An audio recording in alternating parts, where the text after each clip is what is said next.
os fatos seguem cada vez mais tensos na geopolítica internacional. A Rússia nunca foi um país que se dobrou aos ditames do Ocidente, e hoje ensaia novos voos, como uma casa famosa que reabre sob nova direção, superando uma fase de incertezas como ocorreu sob um titubeante Boris Yeltsin na transição do final da União Soviética. A surpresa aqui para o Ocidente é que a grande mãe Rússia resolveu não adotar simplesmente os caminhos ocidentais. Mas será isto uma surpresa mesmo? Acontece que a Rússia decidiu que não sairia do comunismo para entrar no consumismo, e que não iria simplesmente capitular ao seu histórico opositor. Para a surpresa do mundo, a ave combalida dos Urais renasceu qual fênix, fulgurante, radiante, poderosa, reivindicando novamente o seu espaço vital tradicional diante das intenções expansionistas de um Ocidente que ainda sonha com a sua pretensa hegemonia.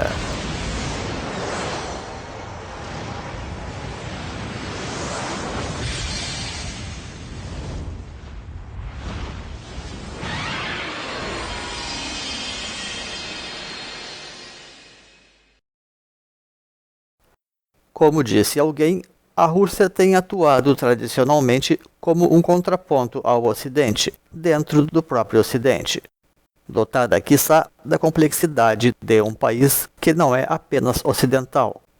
E isto apenas se reafirma nas presentes circunstâncias, já que detém poder acumulado e personalidade suficiente para buscar rumos próprios. E estes não poderiam ser outros agora que os do nacionalismo, haja visto inclusive as crescentes ameaças que vem sofrendo a grande pátria russa, porém devidamente matizados pelas nobres cores da tradição. Porém, este não é realmente o único aspecto em que a Rússia se aproxima da Alemanha nazista. Então, Vladimir Putin estaria seguindo hoje as pegadas de Adolf Hitler? Ou até seria uma espécie de reencarnação do Führer, como sugeriu o site oficial da Ucrânia às vésperas da invasão russa? É isto que pretendemos responder neste vídeo, depois da nossa vinheta. Deixe o seu like, inscreva-se, ative o sininho e compartilhe.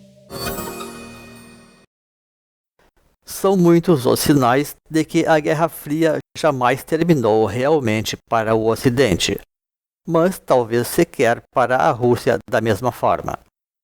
Parece que, para uma Guerra Fria se tornar gelada e hibernar temporariamente, seria de fato um passo muito pequeno. Às vezes, uma imagem pode ajudar a visualizar melhor uma situação. Assim, eis que cantaram vitória sobre um urso acuado, caído como um lutador nas cordas. Contudo, ele foi ali só pegar fôlego, porque a sua força é mesmo muito grande. Mas, nisto, tentaram colocar uma jaula à sua volta, e eis que agora ele volta com fúria redobrada, para destruir a jaula e sabe lá o que é mais. Ou seja, uma grande Rússia combalida viu o Ocidente se expandir cada vez mais na direção das suas fronteiras, e depois que se reergueu, começou a reivindicar a sua antiga influência sobre as repúblicas que faziam parte do antigo Império Soviético. Com efeito, muito disto caberia também para uma Alemanha derrotada na Primeira Grande Guerra, que reivindicava continuamente os seus antigos territórios imperiais, então perdidos. Às vésperas da invasão russa, o presidente da Ucrânia, Volodymyr Zelensky, advertiu inclusive contra aquilo que chamou de política de apaziguamento do Ocidente, em referência ao que os líderes ocidentais fizeram para acalmar as ambições de Hitler, concedendo-lhe a anexação de partes da Tchecoslováquia depois de haver incorporado a Renânia e a Áustria, e que de nada resolveu, porque isso tampouco acalmou as coisas então, resultando na famosa frase de Churchill dirigida aos aliados: entre a desonra e a guerra, vocês escolheram a desonra e terão a guerra. Desde o final da União Soviética, os russos vêm se esforçando para retomar a sua antiga área vital de influência soviética, ao mesmo tempo em que a Rússia está cada vez mais cercada por países integrados à OTAN, o que representaria uma franca ameaça à sua real independência e plena autonomia. A situação não é mesmo desprezível, porque um território como o russo, dotado de grandes riquezas como é, tende a ser alvo de fortes ambições internacionais. A sede russa de anexações de territórios intensificou-se em 2014 ao incorporar a península da Crimeia, depois que um golpe incentivado por neonazistas destituiu a presidência favorável a Moscou. E é a partir dessas regiões estratégicas russófilas dispersas que agora Putin lançou a sua ofensiva sobre a Ucrânia. Façamos, porém, aqui um parênteses. A obsessão ocidental por controlar totalmente a Rússia e desestabilizá-la levou à percepção de que a Ucrânia seria absolutamente estratégica para a Rússia, como uma grande fonte de recursos naturais que é, além de ser um país altamente nuclear.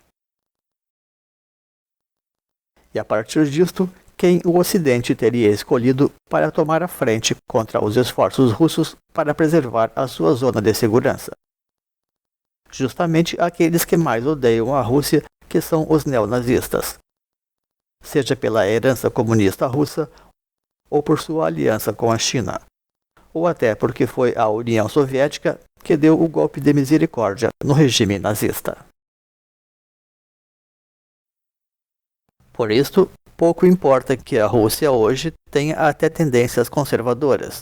Aquilo que ela simboliza é que incomoda realmente a estes extremistas, dispostos que estão a fazer o trabalho mais sujo no jogo de interesses geopolíticos. O tipo de fascismo ucraniano seria mais daquele tipo torpe de perfil nazista e capitalista. Por isso, ele tem apoio de Israel e dos Estados Unidos. Estes grupos são inspiração para a extrema-direita de muitos países do mundo.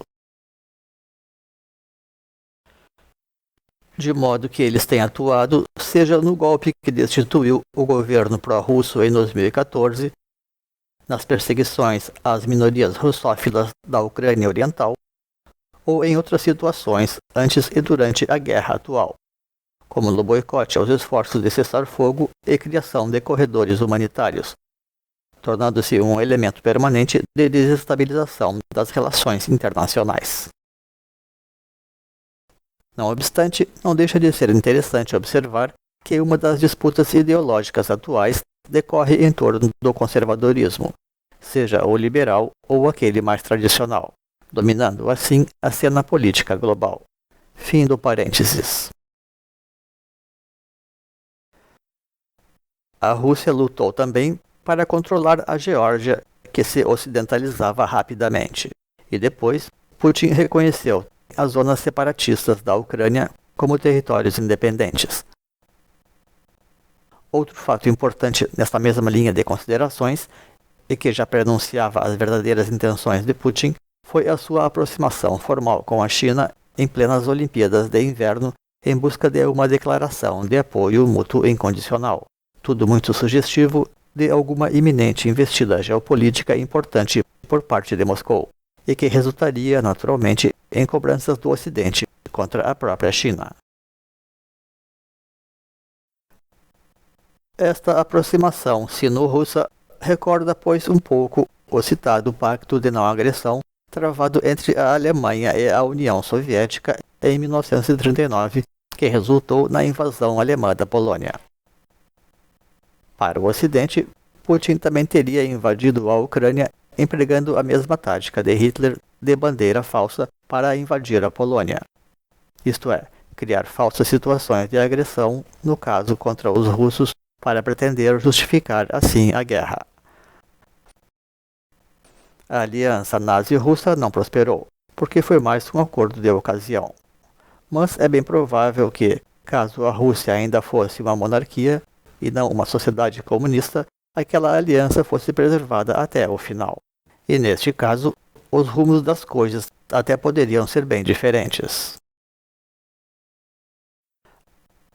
Aquele pacto com a Rússia serviria também para dissuadir o Ocidente a resistir contra os novos avanços nazistas. A estrutura militar soviética ainda estava sendo preparada então, mas, mesmo assim, o seu poderio pôde surpreender as expectativas nazistas, quando os próprios alemães tentaram conquistá-la em seguida, porém sem sucesso, graças também ao inverno russo e à forte resistência do povo local. E é este o quadro de ascensão que de certa forma assoma hoje dentro da Rússia, como um país que retoma um curso histórico autônomo. De certa forma, são as próprias cláusulas da OTAN que têm incentivado a Rússia a controlar aos poucos os países que vê como satélites. Como nações instáveis não podem ingressar no Pacto de Mútua Defesa do Atlântico Norte, nada melhor para a Rússia do que desestabilizá-los de forma quase permanente, para impedir que ingressem no poderoso Pacto Militar Ocidental. Ora, se o Ocidente não abandonou a estrutura bélica da Guerra Fria, que é a OTAN, criada em 1949 para proteger o Ocidente das ameaças soviéticas, deveríamos esperar que a Rússia faça por acaso de forma diferente? É evidente que não. No entanto, o Pacto de Varsóvia já não existe. Podemos dizer, talvez, que aquilo que ocorre hoje no mundo é muito fruto da própria expectativa gerada pelo Ocidente, no melhor estilo daquilo que a teoria psicológica conhece como efeito Pigmalião.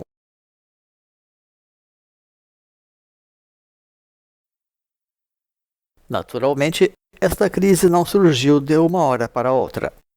Ela cresceu e foi sendo preparada. Se, por um lado, a Rússia fomentou criteriosamente as condições para poder levar a cabo as suas intenções, o Ocidente também pouco fez para evitá-la e ainda forneceu muitos elementos para contribuir neste trágico desfecho, ignorando totalmente, inclusive, os pedidos russos para uma nova arquitetura geopolítica na Europa Oriental, como se a Rússia fosse um país qualquer que pudesse ser ignorado. Fatos como estes moveram os estrategistas russos a começar a atuar nos bastidores. O domínio do ciberespaço tem sido uma ferramenta importante neste processo. As interferências da Rússia nas eleições ocidentais, sobretudo norte-americanas, teriam influenciado na disposição de governantes pró-russos e de pouca relevância geopolítica nas nações. De uma forma ou de outra, a Europa tem questionado sua própria tutela aos Estados Unidos, ao mesmo tempo em que isto a torna vulnerável nas disputas entre os grandes poderes mundiais.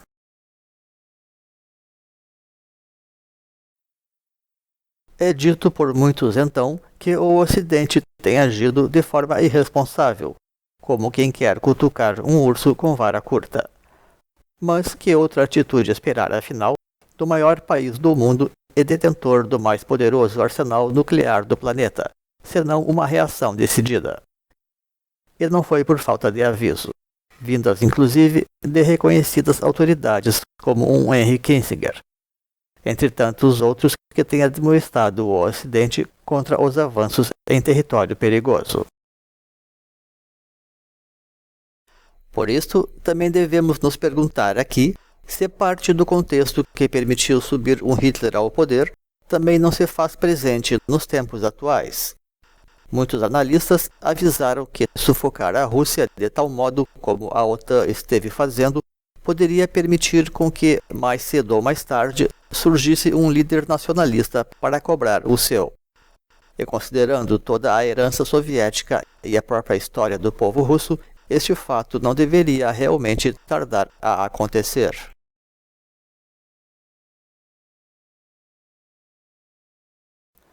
Ademais, não se trata, na verdade, apenas da Ucrânia, porque a política militar de Putin tem avançado o mundo afora, não raro com intervenções duras e diretas, expandindo as suas áreas de influência e desbancando antigos atores ocidentais, interferindo inclusive para tentar deter as ondas de mudanças ocidentalizantes pelo mundo. De sorte que a Ucrânia representa apenas aquela ponta mais visível do iceberg da pragmática expansão diplomática armada russa, que o Ocidente consegue finalmente revelar ao mundo, porque agora a intervenção russa se situa no centro das coisas e recebe um tratamento mais pessoal, com potencial de sensibilizar melhor os corações ocidentais e alcançar a condenação pública de Putin. Na medida em que a Rússia decide concorrer com o Ocidente, é que ela deve ser demonizada diante do mundo. Talvez até houvesse caçadores ousados e temerários dispostos a enfrentar uma fera poderosa. O urso é uma daquelas feras temíveis que todo caçador sabe que só tem uma única oportunidade diante dele. Contudo, nem mesmo isto poderia se revelar assim tão certo neste caso. A Rússia é herdeira hoje de muito do antigo poderio da União Soviética dos tempos da Guerra Fria. Inclusive o temível sistema de defesa terminal chamado de perímetro, mais conhecido no Ocidente como mão morta, e também como o botão do fim do mundo. Este sistema foi desenvolvido para o caso da União Soviética e seu esquema de defesa sofrerem alguma espécie de blitzkrieg ou guerra relâmpago, matando as autoridades militares antes que elas possam realizar uma retaliação ou defesa.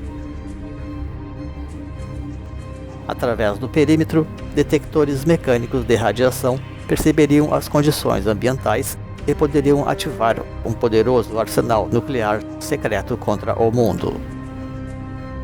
O termo perímetro indica aqui realmente o alcance de toda a circunferência do planeta.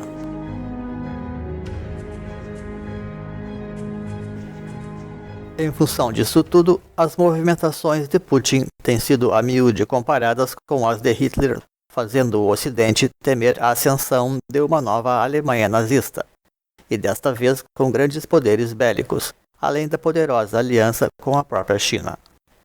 Parece até evidente que Putin se inspire realmente em fatos da Segunda Guerra e que até se identifique parcialmente com as ideias do Führer. Porém, em parte ele pode estar apenas valendo-se da experiência histórica, como faria qualquer estrategista militar, e buscando, presumivelmente, não cometer os mesmos erros do nefasto líder nazista, muito embora também possa cometer outros. E quando Alexander Dugin, que seria uma espécie de mentor de Putin, fala da origem hiperbórea dos russos, isso não deixa de lembrar o papel que teve a Ordem de Thule na formação do ideário supremacista nazi. Existe inclusive uma cidade com nome bem conhecido nos mitos hiperbóreos chamada Tula, situada ao sul de Moscou, e que é onde nasceu o escritor Tolstói. Contudo, estes temas hiperbóreos ou polares seriam questões que merecem análises mais aprofundadas, tal como apresentamos em vídeos como Axis Mundi e o Polo Espiritual do Mundo, neste canal, e do que deixaremos os links nas suas descrições. Apresentaremos também em breve um trabalho dedicado à geografia sagrada da Rússia, inclusive com respostas para as suas atuais demandas geopolíticas. Adiantando desde já que a principal problemática dos mitos raciais anexos ao tema podem ser perfeitamente contornada pelo simples expediente de se enfatizar a questão cultural acima da raça. Como um país multirracial, seria natural que a Rússia opte realmente por esse tipo de abordagem de síntese. Enfim, talvez o Ocidente vislumbre aqui a emergência de uma ideologia nacionalista e não materialista que o preocupa, evocando nisto o nazismo. Aqui e ali, Putin pode sim até lembrar Hitler, considerando todas as questões envolvidas, mas isso não significa que ele deva seguir o mesmo trilho de equívocos nazistas.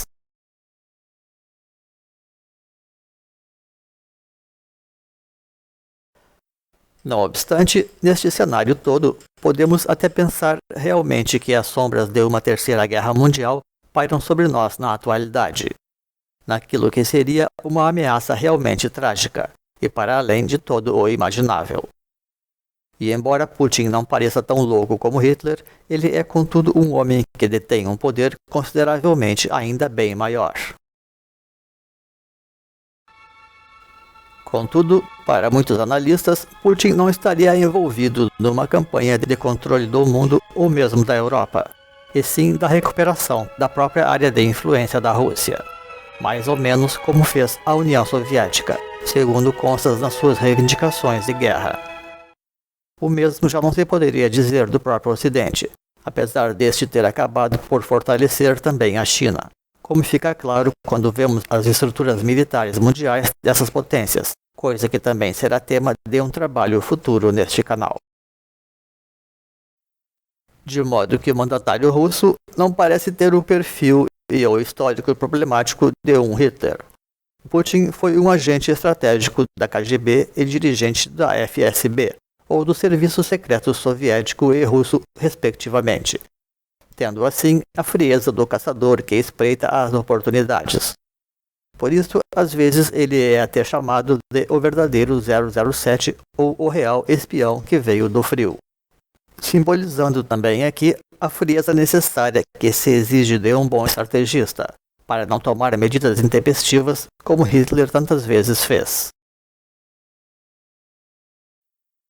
Lembremos por um momento daquela influente figura do regime militar brasileiro de 64 chamada de Golbery do Couto e Silva, que foi um dos grandes criadores e dirigentes do Serviço Nacional de Informações e um dos grandes artífices da doutrina da segurança nacional, também conhecido como o Bruxo por sua inteligência e por seus esforços pela redemocratização do país nos anos 80.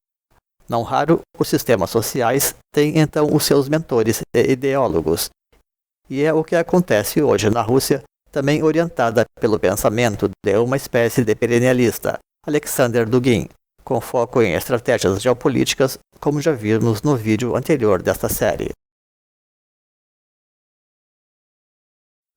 O dirigente russo é, portanto, um autêntico herdeiro da ideologia soviética, mas que soube fazer as devidas críticas para não perder a oportunidade de ter a mãe Rússia novamente forte e de pé diante do mundo. Com frieza calculada, tratou de afastar os seus adversários a todo custo, buscando as brechas que o destino oferece, mostrando-se também um cavaleiro e um negociador, sem perder, porém, oportunidades para fazer crescer ainda mais a sua grande nação. Aconteceu daí que Putin, após reerguer social, cultural, econômica e militarmente a Rússia, passou a reivindicar também o seu espaço político tradicional, além de expandir a geopolítica russa. Naturalmente, a guerra pode transformar agora drasticamente muita coisa, e o tempo demonstrará o que deverá então suceder.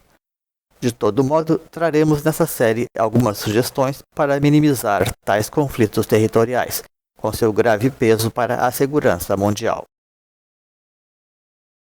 Trata-se, enfim, de um estrategista, do qual disse uma analista política que o Ocidente não descobriu os pontos fracos da Rússia, mas a Rússia descobriu os pontos fracos do Ocidente. Eis que a russofobia se alastra inevitavelmente hoje neste quadro de guerras cruéis e ameaçadoras. Contudo, seria realista colocar tanta responsabilidade só de um lado do conflito? Eis que o maniqueísmo pode se mostrar realmente muito parcial e irresponsável em certas ocasiões. As consequências econômicas da guerra pesarão sobre todos já desde os seus primeiros dias, seja numa economia globalizada ou não. As ameaças de estagflação, ou recessão ou depressão econômica já se apresentam mesmo diante das maiores economias, anunciando um perigo de estagnação da economia mundial, o que pode ser, pelo menos, uma forma de compensar os problemas ambientais. Pois, a bem da verdade, é sobretudo no próprio Ocidente que o custo de vida vai subir com as sanções aportadas contra a Rússia, e não na Rússia mesma ou na China, que continuam praticando o seu comércio nos mesmos valores de sempre. As fortes sanções agora feitas podem inclusive até mesmo acelerar a transição da nova ordem mundial, levando o bloco russo-asiático a aperfeiçoar um novo modelo econômico para o mundo.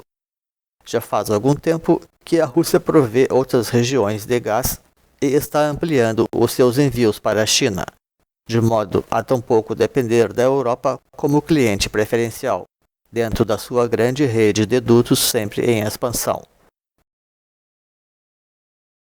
Acreditamos então que agora sim podemos começar a falar sobre uma nova ordem do mundo, para além da fase ufanista e simplista do pós-Guerra Fria, quando o Ocidente chegou até a imaginar que a história tinha terminado. Para finalizar, não podemos deixar de dizer que o presente contexto assoma como uma situação realmente especial para as próprias profecias, as quais tratam de questões que evocam muito de perto as enormes dores que uma guerra total moderna pode chegar a desencadear, incluindo grandes dificuldades econômicas resultando em fome em muitos lugares. E seja pela própria agressão militar, ou mesmo face aos fortes boicotes então praticados. Acumulando-se isto ainda aos problemas de uma pandemia mundial ainda não solucionada, ao mesmo tempo em que tais reviravoltas podem atrasar os esforços de descarbonização do planeta, apesar de ao mesmo tempo incentivar também o emprego de tecnologias verdes para compensar a crise militar imprevista. Enfim, parece que podemos começar a entrever já os vultos temerários dos 4 cavaleiros do Apocalipse.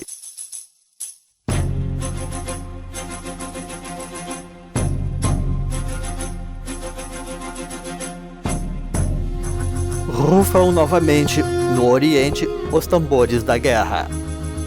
Vozes de antigos impérios se elevam das cinzas. Luz e sombra se misturam inexoravelmente em toda parte, como na penumbra do caos que antecede, todavia, o despontar do dia.